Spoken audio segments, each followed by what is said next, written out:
Құрметті оқырман және білімге құштар оқушылар, Абай Құнанбайұлы бір ғана дәуірдің емес, бүкіл қазақ халқының рухани темірқазығы. Өлеңмен елдің еңсесін көтерген, қара сөзімен сананы оятқан, білімге, еңбекке, адамгершілікке үндеген ұлы ойшыл. Мен бір жұмбақ адаммын деп басталатын Абайдың ой әлемі әр ұрпақ үшін жаңа шашылған терең қазына. Абайды тану, өзіңді тану, Абайды оқу, өмірді түсіну. Ол өз заманның ғана емес, болашақтың да ақыны болды.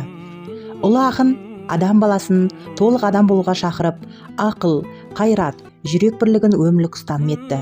Абайдың әрбір өлеңі тағлым мектебі, әрбір қара сөзі өмір сабағы. Бүгін біз Абай Құнанбайұлының туғанына 180 жыл толуына орай, оның өлмес мұрасын дәріптеу мақсатында ұшқыр ой зияткерлік сайысын өткізгелі отырмыз.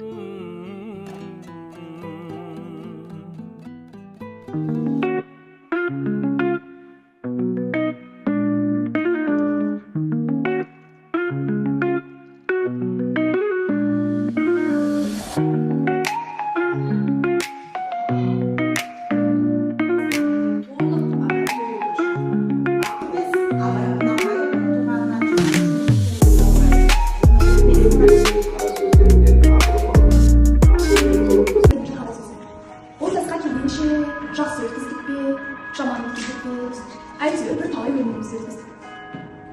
Алыстық, жолыстық, айтысып тартысып те көрдік. Әурешілікті көре келдік. Енді жер ордасы жасқа да келдік. Қажыдық, жалықтық. Істеп жүрген ісіміздің баянсызын, байлаусызын білдік.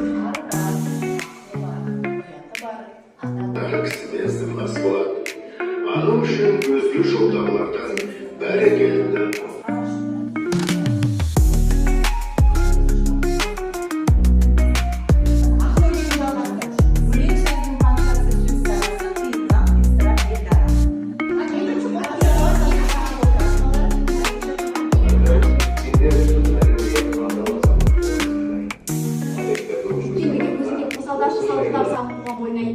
Қайғы кезге қарсы тұрып құлай берме, қызық кезге қызық бауыңда қайырме, жүрегіңе сіңбеден бұл кезде сонан шыққан шынайы